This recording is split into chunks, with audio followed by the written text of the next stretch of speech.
आदाब, नमस्कार। View India में आपका इस्तकबाल। मैं हूं सौरभ शुक्ला। हमारे साथ मीरा कुमार जी हैं। मीरा कुमार जी को सब जानते हैं, पूर्व कैबिनेट मंत्री, पहली लोकसभा अध्यक्ष, पहली महिला लोकसभा अध्यक्ष, प्राइम प्रेसिडेंट की कैंडिडेट भी रहीं। डॉक्टर मनमोहन सिंह हमारे बीच नहीं रहे। तमाम लोग उनको श्रद्धांजलि दे रहे हैं और अपने अपने तरीके से याद कर रहे हैं।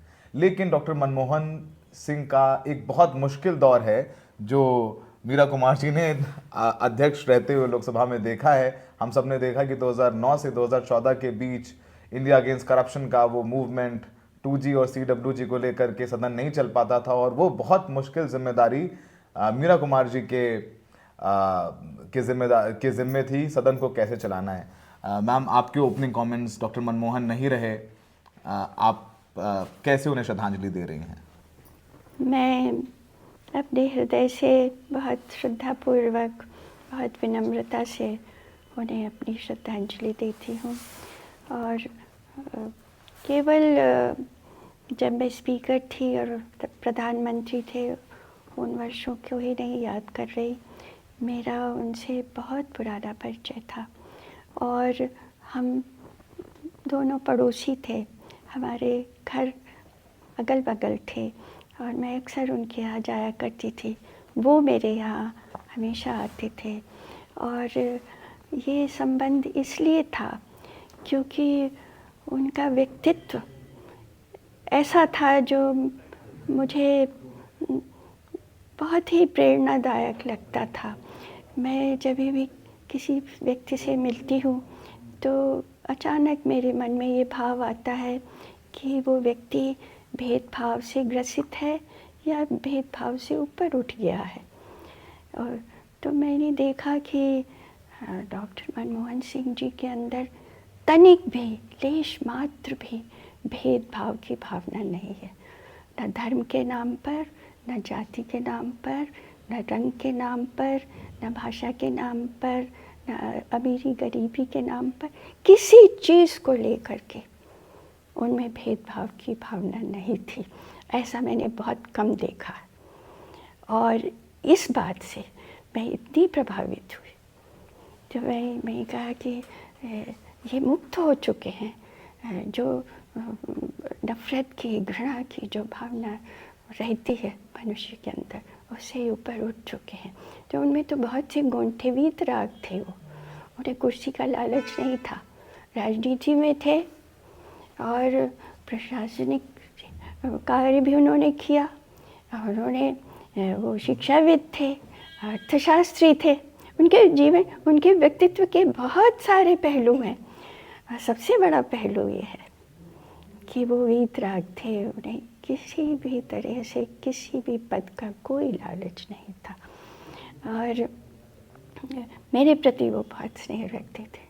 आदरणीय गुरुशरण कौर जी, जो उनकी शक्ति थी, शक्ति रही हैं, उन्होंने बहुत तपस्या की है, बहुत सरल हृदय। मैं वाहिगुरु से प्रार्थना करती हूँ उन्हें हिम्मत दे, हौसला दे उस पूरे परिवार को कि वो इस इतने बड़े भारी क्षति जो पहुँची है उसको सह सकें। तो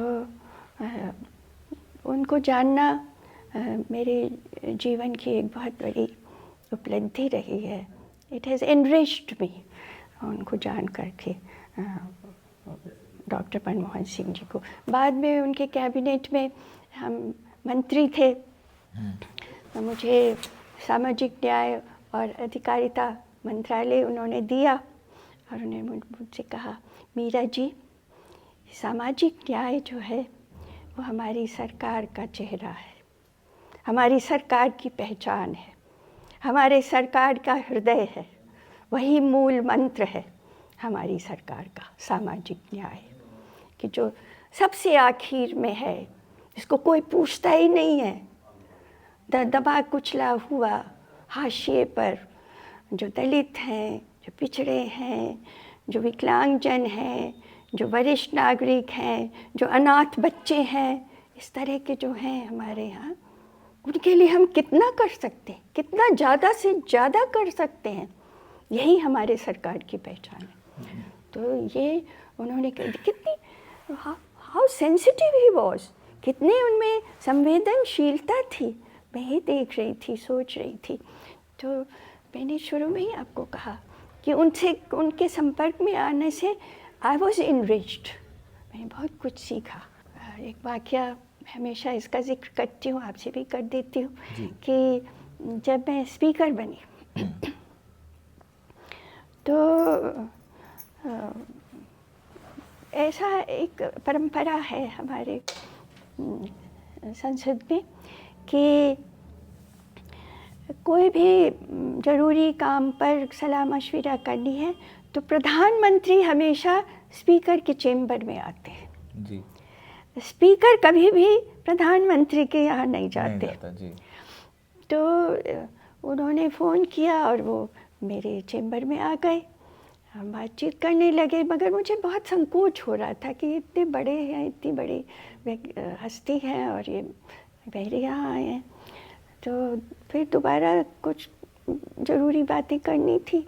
फिर उन्होंने फ़ोन किया, कहा कि मैं आ रहा हूँ। मैं कहा बिल्कुल नहीं आ पाएंगे, मैं आऊँगी आपके यहाँ।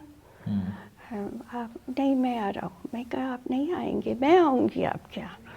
तो बोले कि नहीं, ये एक बहुत स्वस्थ परंपरा चली आ रही है, इसको हमें जारी रखना चाहिए, इसे ख़त्म नहीं करना चाहिए।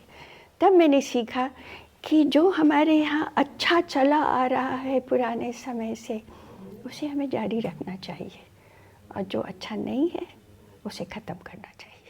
मीरा जी, आपकी इतनी यादें होंगी। आप 2004 से उनकी कैबिनेट में मंत्री रहीं, फिर लोकसभा स्पीकर रहीं, और जैसे हमने शुरुआत में कहा कि बहुत मुश्किल दौर में आप लोकसभा स्पीकर थीं, बीजेपी विपक्ष में थी, और डॉक्टर मनमोहन सिंह ने भी कई शेर कहे सुषमा जी के लिए, सुषमा जी ने भी शेर कहे मनमोहन जी के लिए। उस वक्त उस दौर में चेयर पर बैठ करके मनमोहन सिंह को बोलता देख के और जो हल्ला हंगामा होता देख करके, तो मनमोहन सिंह आपसे बात करते थे, सलाह लेते थे कैसे हाउस चलाना है। कितना बड़ा चैलेंज था वो आपके लिए?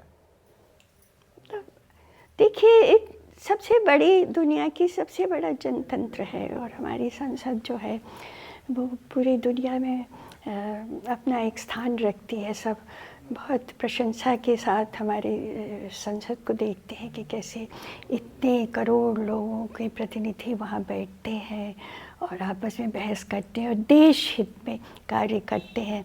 तो वहाँ अक्सर उसमें वहाँ तूफ़ान उठ जाया करता था, बवंडर आ जाता था। तो और आपने कहा शेर व शायरी, हाँ, मनमोहन सिंह जी को शेर व शायरी का बहुत शौक़ था।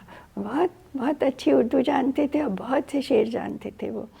तो ये सब होता था, और उसी के बीच से हम, वो जो बहस हो रही है, वो जो वहाँ पर इतना हंगामा हो रहा है, उसके बीच से हम कैसे वो बात निकाल के ले आए जो देश के हित में है। असली तो वही चैलेंज था, चुनौती तो वही थी। हंगामा चुनौती नहीं थी, शोरगुल चुनौती नहीं थी। चुनौती ये थी कि इस सब के बीच से हम देश के लिए क्या लेकर के आए सामने, और देश में वो जो सबसे दबा हुआ है उसके लिए क्या लेकर के आए। क्योंकि बाकी जो मजबूत है उनकी तो लॉबी है, वो तो अपना करवा लेंगे। जिसकी नहीं है सुनवाई, उसकी कैसे हम कर दें। तो पूरा सदन की जो गरिमा है, पूरा सदन जो इस समय है, वो तो इसी बात के लिए है ना। तो वो कैसे, वो मनमोहन सिंह जी ने किया। मैं बहुत क्रांतिकारी, और जिसके लिए बहुत हिम्मत चाहिए, ऐसे काम उन्होंने किए। राइट टू इन्फॉर्मेशन, पर्दा पड़ा हुआ था, किसी को मालूम नहीं था क्या हो रहा है, मालूम नहीं है क्या हो रहा है। और ये बहुत हिम्मत की बात है कह देना कि नहीं, हम सब कुछ पर्दा हटा देंगे, आप सब कुछ जान लीजिए। ये बहुत हिम्मत की बात है। वो लाए राइट टू एजुकेशन, लाए एजुकेशन। शिक्षाविद थे, शिक्षा का महत्व समझते थे। शिक्षा उनको कहाँ से कहाँ ले गई। अब सब आज जिक्र कर रहे हैं कि वो कितने अभाव में रहे, और शिक्षा ही वो संबल था जो उन्हें उस ऊंचाई पर ले गया। तो शिक्षा का अपना महत्व है। तो राइट टू एजुकेशन, सबसे ज़रूरी जो काम किया, बहुत ही क्रांतिकारी, मनरेगा।